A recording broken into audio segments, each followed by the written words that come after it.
Good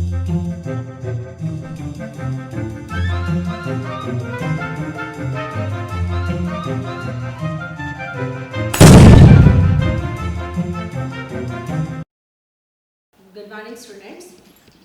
और आज अब हम शुरू कर रहे हैं बिजनेस, जो कि आपका कॉमर्स का एक बहुत इंपॉर्टेंट सब्जेक्ट रहेगा। बिजनेस स्टडीज 11th क्लास का कोर्स आपकी फर्स्ट चैप्टर से शुरू कर रहे हैं। होपफुली आपको समझ आएगा। ठीक है, देखिए फर्स्ट चैप्टर जो हमारा है वो है इंट्रोडक्शन के बारे में है, आपकी बिजनेस स्टडीज के बारे में। सिर्फ और सिर्फ we are going to introduce what is business. ठीक है, तो वो हम इंट्रोड्यूस कर रहे हैं। देखिए ये कोई नई चीज़ नहीं है जो हमें पता नहीं है। हम लोग बिजनेस के बीच में ही बड़े हुए हैं। छोटे होते से जब आपने चीज़ें खरीदनी शुरू करी, you got interaction with businessman. तो आपने किसी न किसी तरीके से बिजनेसमैन को देखा है, आपके घरों में काम करते हुए देखा है आपने। ठीक है, तो वहाँ पर जिन्होंने भी बिजनेस फैमिली से, उनको तो बहुत अच्छे तरीके से पता ही है। लेकिन पता होने में, डिफाइन करने में और उसकी थोड़ी सी और ज़्यादा रियलिटी जानने में थोड़ा सा फर्क है। और हम अब ये समझते हैं कि as an subject business studies में हम क्या नया सीख पाएंगे। ठीक है, बिल्कुल बेसिक्स से शुरू करते हैं। तो ह्यूमन एक्टिविटीज से आपका चैप्टर शुरू है कि जितना भी एक ह्यूमन बीइंग काम करता है उसको हम कह रहे हैं human activities. All the activities which are done by human being, these are called human activities. And further these human activities are divided into two parts, economic activity and non economic activity. Economic activities and non-economic activities. As we can see, non-economic activities, these are not for economic purpose. ये economic purpose से है ही नहीं। इनका purpose जो होगा ये आपका कोई social हो सकता है, personal हो सकता है, religious हो सकता है, कोई भी reason है। आपका मंदिर जाना हो, normally आपके अपने बड़ों की सेवा, समाज के लिए कोई अच्छा काम करना, ये सब आपकी non-economic है। बहुत सिंप्लीफाई करें, economic activities are all those activities which have motive to earn money. Motive होना और पैसा अर्न कर लेना दोनों अलग चीजें हैं। यहाँ पर ये नहीं कह रहे कि इकोनॉमिक एक्टिविटी जब हम कर रहे हैं हमेशा पैसा अर्न हो ही जाएगा। हमने बिजनेस को किया पैसा कमाने के लिए, लोगों को लॉस भी हुआ, लेकिन जिसको लॉस हुआ और जिसको प्रॉफिट हुआ उसमें एक सिमिलरिटी थी। मोटिव दोनों का ही पैसा कमाना। ठीक है, तो इसलिए लॉस करने वाले को यूं नहीं कहेंगे कि वो नॉन इकोनॉमिक एक्टिविटी हो गई। लॉस करने वाले को, फायदा कमाने वालों को, दोनों को ही बिजनेसमैन इसलिए कहा because they both started for the motive of making money. So economic activities are all those human activities which are done to earn money. तो और ये हो गई नॉट टू अर्न मनी। यहाँ पर आपको पैसा मिल भी जाए, आपके रिश्तेदारों ने आपको खुश होकर कुछ दे दिया, लेकिन फिर भी वो इकोनॉमिक एक्टिविटी है नहीं। ठीक है, चाहे वो मिल ही जाए। यहाँ पर आपका कोई पर्सनल रीजन हो सकता है, कोई सोशल रीजन हो सकता है, कोई रिलीजियस पर्पस हो सकता है। ठीक है, ये इस तरीके के पर्पस के लिए जो करी जाएंगी वो non economic activity. Non economic activities का सिंपल इतना सा है, नॉट टू अर्न और नॉट टू मेक मनी। तो यहाँ पर सिंपल आएगी non economic activities. And here we got economic activities. Economic, पैसा कमाते हुए आप लोगों को क्या करते हुए देखते हैं, इसको हम किस में रखेंगे, इकोनॉमिक एक्टिविटीज में। क्या हम कर रहे हैं पैसा कमाने के लिए, किस किस तरीके के काम हम करते हुए लोगों को देख रहे हैं, ये हमारा इकोनॉमिक एक्टिविटी का मेन, हम जो इसमें पढ़ रहे हैं, टॉपिक रहेगा। इकोनॉमिक एक्टिविटीज फर्दर हमारी जो है वो 3 पार्ट में डिवाइड हो जाएगी। बिजनेस, आप खुद सोच के देखो, थोड़ा सा दिमाग पे जोर लगाओ कि आपको जब काम करना होगा पैसा कमाने के लिए, आप बिजनेस करोगे, एक चीज। दूसरी चीज हो सकता है आप सीए, लॉ या डॉक्टर तो कॉमर्स लेके आप नहीं बन पाओगे, पीएचडी की अलग बात है, प्रोफेशंस में जा सकते हो। और तीसरी चीज है जॉब या एम्प्लॉयमेंट, जॉब कह लीजिए, एम्प्लॉयमेंट कह लीजिए, या फिर सर्विसेज भी कह सकते हो। तो 3 तरीके से ही आप अपने घरों में पैसा आते हुए देखते हो। फर्स्ट वन इज बिजनेस, ठीक है, second one is profession. 3 he profession mainly माने गए हैं, बाकी सबको प्रोफेशन की कैटेगरी में नहीं रखा गया है। रीजन आगे पढ़ेंगे कि क्यों नहीं रखना है। प्रोफेशन माने गए हैं लॉयर जो हैं, डॉक्टर्स, तीसरा है सीए। तो ये प्रोफेशंस में हो सकते हो, जॉब, सर्विस, एम्प्लॉयमेंट, ये तीनों एक ही चीज है। या फिर आप अपनी पर्सनल स्किल्स को किसी दूसरे के लिए रेंडर कर सकते हो, उसके बदले में आपको वेजेस और सैलरीज मिलेंगी। ऑफ एम्प्लॉयमेंट और सर्विस की कैटेगरी होगी। तो हम पढ़ रहे हैं इकोनॉमिक एक्टिविटीज क्या है और पैसा कमाने के लिए हम क्या क्या, बिजनेस, प्रोफेशन और एम्प्लॉयमेंट। मेनली तो हमें बिजनेस ही करना है, लेकिन उससे पहले हम इन तीनों की ही कैरेक्टरिस्टिक्स पढ़ते हैं। तीनों की कैरेक्टरिस्टिक्स में हम देखेंगे कि है क्या क्या। जैसे कि सबसे पहली चीज आती है बिजनेस स्टेट। देखिए बिजनेस को हम कहें, यहाँ पर किसी ने कहा state of being busy is not businessman. सिर्फ बिजी रहने को बिजनेसमैन नहीं माना, बिजनेस नहीं माना गया है। State of being busy is not business. Business यहाँ पर शुरू होता है, हालांकि इसको कहा कुछ लोगों के नहीं, state of being busy is equal to businessman. Businessman जो होता है वो, या बिजनेस जो हम करते हुए देखते हैं उनको, वो क्या एक्टिविटीज है। देखिए बिजनेस क्या है, it is an economic activity. सबसे पहले इसकी पहचान क्या है, it is an economic activity. ये किस लिए करी जा रही है, पैसा कमाने के लिए करी जा रही है, ठीक है। मेनली इसकी पहचान है it is an economic activities. अब इस इकोनॉमिक एक्टिविटी में करते हैं, इकोनॉमिक एक्टिविटी तो प्रोफेशन भी है, एम्प्लॉयमेंट भी है। इस इकोनॉमिक एक्टिविटी में क्या है, in which we either produce, या तो हम चीजों को प्रोड्यूस करते हैं, produce goods and services. We either produce goods and services, goods and services को या तो आप प्रोड्यूस कर रहे हो। देखिए गुड्स भी प्रोड्यूस करी जाती हैं और सर्विसेज भी। जिसने गन्ने से चीनी बनाई उसने चीनी को प्रोड्यूस किया, लेकिन आप अपने हॉस्पिटल्स को, स्कूल को, ट्रांसपोर्ट कंपनीज को सर्विसेज प्रोड्यूस करते देखोगे। तो in which we either produce goods and services और प्रोक्योर्स, वर्ड क्या आ रहा है, procures goods and services. Procures का मतलब होता है टू मेक या with the motive of earning money. तो ये हमारी डेफिनेशन पूरी हो जाती है कि इकोनॉमिक एक्टिविटी है पहली चीज। दूसरे, इस इकोनॉमिक एक्टिविटी में क्या कर रहे हैं, या तो प्रोड्यूस, हम दो चीजें बिजनेस में कह रहे हैं, या तो हम प्रोड्यूस कर रहे हैं चीजों को, रॉ मटेरियल से फिनिश गुड्स में कन्वर्ट करना, लेदर्स को शूज में कन्वर्ट कर रहे हो आप, कॉटन को कपड़े में, क्लॉथ में कन्वर्ट कर रहे हो। इन द सेम मैनर आप इस तरीके से शुगर केन को शुगर में कन्वर्ट कर रहे हो, आप प्रोड्यूस कर रहे हो। या फिर प्रोक्योरमेंट, अब ये प्रोक्योरमेंट वर्ड आपके लिए थोड़ा नया हो सकता है। Procurement when we buy for selling, ठीक है, और on the end on profit only. आप सिर्फ चीजों को इसलिए बाय करते हो so that you can sell further on profit, ठीक है, आप प्रॉफिट पर उन चीजों को आगे बेच पाओ। इसको हम क्या कहेंगे, प्रोक्योरमेंट इसके अंदर आ गई। तो बात है कि बिजनेस में हुआ in which we either produce goods and services और we procure goods and services. जरूरी नहीं है आप गन्ने से चीनी बनाओ, आप चीनी एज एन मैन्युफैक्चर, वो सॉरी, आप होलसेलर या रिटेलर के तौर पे किसी दूसरे से खरीद कर जब बेच रहे हो, दैट इज ऑल्सो बिजनेस, ठीक है। आपने उस चीज को खरीदा, खरीदते समय ही आपका मकसद क्या था, उसको आगे बेचना। वो चीज आपको क्या बनाती है, बिजनेसमैन।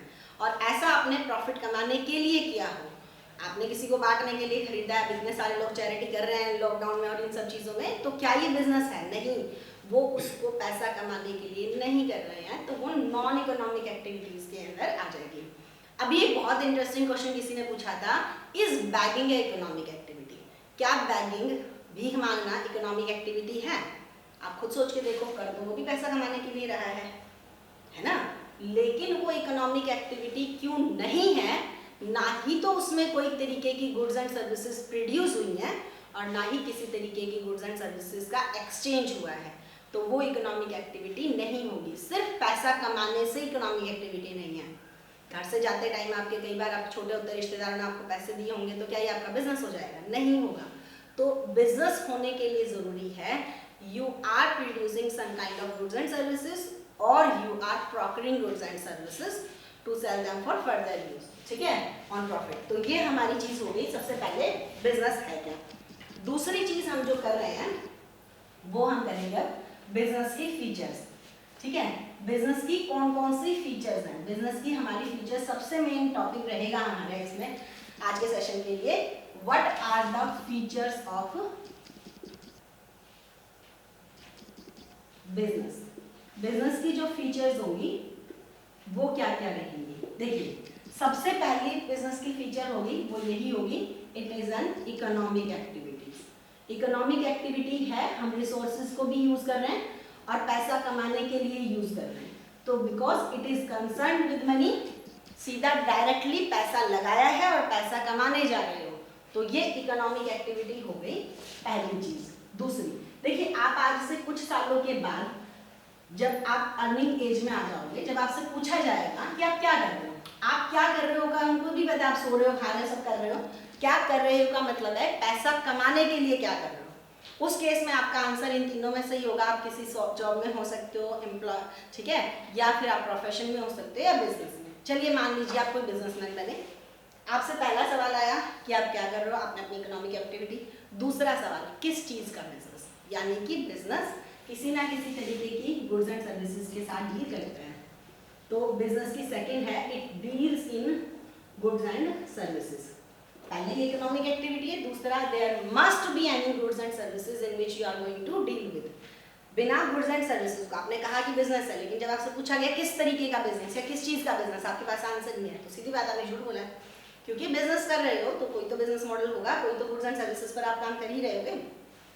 तीसरी चीज है, या तो आप प्रोडक्शन कर रहे हो, अगेन वही रॉ मटेरियल को फिनिश गुड्स में कन्वर्ट कर रहे हो, और आप प्रोक्योरमेंट कर रहे हो, चीजों को परचेज कर रहे हो आगे बेचने के लिए। ये चीज हो गई। एक बहुत इंटीग्रल फीचर होती है बिजनेस की, होती है प्रॉफिट मोटिव। अगर आप प्रॉफिट मोटिव से वो काम कर ही नहीं रहे हो, पैसा कमाने की नीयत से कर ही नहीं रहे हो, आप लॉस हो जाए, मैं पहले भी कह चुकी हूँ, प्रॉफिट एंड लॉस मोटिव नहीं लिखना है। अकाउंट्स के बहुत सारे स्टूडेंट्स ये स्मार्टनेस दिखाते हैं कि प्रॉफिट एंड लॉस लिख देंगे, क्योंकि वो अकाउंट्स बनाते रहते हैं। मोटिव कभी नहीं होता है। लॉस बिजनेस में हो सकता है, बिल्कुल हो सकता है, लेकिन मोटिव हमेशा क्या रहेगा, प्रॉफिट कमाना। ठीक है, प्रॉफिट मोटिव रहना चाहिए। अगर मोटिव प्रॉफिट नहीं है, ठीक है, इन दैट केस तो वो आपका बिजनेस हुआ ही नहीं। फिर इसके बाद एक चीज आती है अनसर्टेनिटी। देखिए ये बिजनेस की वो फीचर है जिसको आप कभी भी रूल आउट नहीं कर सकते। अनसर्टेनिटी यानी निश्चितता, सर्टेनली क्या होगा आप नहीं कह सकते।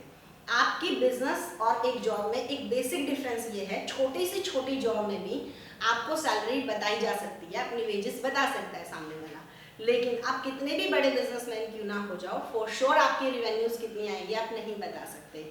किस तरीके की अनसर्टेनिटी, अभी जो कोविड-19 चल रहा है, इसके अंदर क्या हुआ, जो सैलरीड पर्सन है कहीं ना कहीं, जो कॉर्पोरेट्स में काम करने वाले हैं या जो गवर्नमेंट जॉब में हैं, they are certain about their livelihood. लेकिन जितने भी बिजनेसमैन होंगे उनके सामने तो अनसर्टेनिटी है ना सबसे ज़्यादा। तो अनसर्टेनिटीज क्या होगा सर्टेनली वो आप नहीं बोल सकते। इसके अंदर रिस्क एलिमेंट, बिजनेस छोटा हो बड़ा हो, लेकिन उसके अंदर रिस्क क्या है, risk possibility of some unfavourable occurrence, कुछ गलत होने की संभावना को क्या बोला गया, रिस्क बोला गया। और ये रिस्क एलिमेंट जो होगा वो आपके बिजनेस में रहेगा। नो डाउट बिजनेस के नेचर साइज के अकॉर्डिंगली ये बदलता चला जाएगा कि जितना बड़ा बिजनेस उतना ज़्यादा रिस्क, या इस चीज़ का बिजनेस है, फैशनेबल गुड्स का बिजनेस है तो ज़्यादा रिस्क नहीं है, और कंपैरेटिवली आपका सिंपल ही ग्रोसरी स्टोर है तो उसमें कंपैरेटिवली कम जो है आपका रिस्क आएगा। तो रिस्क एलिमेंट जो है वो भी आपका बिजनेस के अंदर रहेगा ही रहेगा। इसके बाद नेक्स्ट जो चीज़ आती है, ये चीज़ हो रही है, एक है रेगुलरिटी इन डीलिंग्स। ये बहुत इंपॉर्टेंट फीचर है, रेगुलरिटी इन डीलिंग्स। चलो आप ये सोचो, आपका सेशन ओवर हुआ और आपने अपना बहुत सारा स्क्रैप बुक्स हो गई, नोटबुक्स हो गई, ये सब चीज़ें आपने बेची, तो क्या आपका स्क्रैप का बिजनेस हो जाएगा, रद्दी का बिजनेस हो जाएगा? या आपने बुक्स बेची तो क्या आप बुक सेलर बन जाओगे? या आप मान लीजिए किसी नए शहर में शिफ्ट हो रहे हो, 11th के बाद आपकी अच्छी जगह एडमिशन हो जाता है, मे बी आपके पेरेंट्स भी दूसरे शहर में मूव ऑन कर जाए और आप अपना घर बेच जाओ। आप अगर अपना घर एक बार बेच रहे हो तो क्या आप प्रॉपर्टी डीलर हो जाओगे? नहीं होते हो, क्योंकि रेगुलरिटी इन डीलिंग्स, बार बार उस चीज़ का काम होना। देखिए रद्दी का बिजनेस उसका हुआ ना जो रोज के अंदर यही काम कर रहा है, रेगुलरिटी यही काम कर रहा है। प्रॉपर्टी डीलर उसको बोला जिसका मेनली प्रॉपर्टी को खरीदने बेचने का काम ऑन रेगुलर बेसिस कर रहा है। If you are not doing an activity on regular basis then it will not be an economic activity called business. तो यहाँ पर हम चीज़ कहेंगे रेगुलरिटी इन डीलिंग्स होना बहुत जरूरी है। If business is not regular in its dealing then it can not be business. तो यहाँ पर ये चीज़ ठीक बोलती है कि स्टेट ऑफ बीइंग बिजी का कुछ एलिमेंट तो बिजनेस में रहेगा ही। तो रेगुलरिटी एंड डीलिंग्स अगर नहीं है, कभी कभार किया once in a moon, in that case आपको बिजनेस नहीं माना जाएगा। Business wants regularity. तो आपको ठीक है, तो जॉब की टाइमिंग होती है, बिजनेस की कोई टाइमिंग नहीं होती है। आप कभी भी कर रहे होते हो, कहीं भी कर रहे होते हो। तो बिजनेस इसीलिए अलग है, रेगुलर चल रहा है। ठीक है, जब एम्प्लॉय सो भी रहा है तभी भी एंटरप्रेन्योर से दिमाग में चल रहा है, ये इतना रेगुलर है। ठीक है, तो you have to live with business and live in business only. तो ये चीज हो गई हमारी रेगुलरिटी इन डीलिंग्स की बात आ जाएगी। उसके बाद एक चीज होती है कि बिजनेस के अंदर आप जब चाहें अपना ट्रांसफर ऑफ इंटरेस्ट किसी को कर सकते हो, लेकिन इसकी फीचर्स नहीं आएगी। इसकी फीचर्स मेनली जो है वो आपकी इतनी ही हो जाते हैं कि फीचर्स इसकी कौन कौन सी रहेंगी, वो आपकी ये सारी हो गई, element of risk, profit earning, ये सारी हमारी जो है फीचर्स हो गई। टोटल 7 फीचर्स हैं बिजनेस की, और ये हमारी हो गई। आपको ये याद ही रखना है, 7 features of business. First of all, it is economic activity. Second one, it deals in some kind of goods and services. Third one is either we produce or procure goods. Exchange word भी आप use कर सकते हो. Fourth one is profit motive. Profit motive must be there. आपके किसी friend ने shop कर लिया, आप शाम को वैसे ही जाकर बैठ जाते हो, रोज जाकर बैठ जाते हो। अगर मैं तो रेगुलर जा रहा हूँ, 6 पे पैसे तो कमा ही रहे हैं, लेकिन आपको थोड़ी ना मिल रहा है। प्रॉफिट मोटिव होना चाहिए। अनसर्टेनिटी रहेगी ही रहेगी बिजनेस के अंदर। रिस्क एलिमेंट अलग चीज हो जाती है। देखिए, कुछ बच्चे कंफ्यूज हो रहा है रिस्क में और अनसर्टेनिटी में, ये तो आइडेंटिकल चीजें हो गई। लेकिन अनसर्टेनिटी और रिस्क, पता नहीं क्या होगा, ये है अनसर्टेनिटी। कुछ गलत ना हो जाए, ये है रिस्क। अनसर्टेनिटी में तो कई बार सरप्राइजेस भी हो सकते हैं और शॉक्स भी हो सकते हैं। रिस्क में सरप्राइज नहीं होते, उसमें किसी शॉक होने का डर है, सिर्फ उतना रिस्क है। तो अनसर्टेनिटी, रिस्क एलिमेंट, प्रॉफिट पता नहीं होगा कि नहीं होगा, कितना होगा, अनसर्टेनिटी है। लॉस ना हो जाए, कैपिटल ही ना डूब जाए, वो रिस्क। ठीक है, और ये लास्ट है रेगुलरिटी इन डीलिंग्स। तो आज हम बस इतना ही टॉपिक कर रहे हैं। ये हमारा इंट्रोडक्शन हो गया बिजनेस से, कि बिजनेस है क्या, और यहाँ पर इकोनॉमिक एक्टिविटीज जितनी है उन सब में से बिजनेस बाकी सबसे किस तरीके से अलग है। ठीक है, टोटल इसकी 7 फीचर्स हैं जो आपको सही तरीके से समझनी है।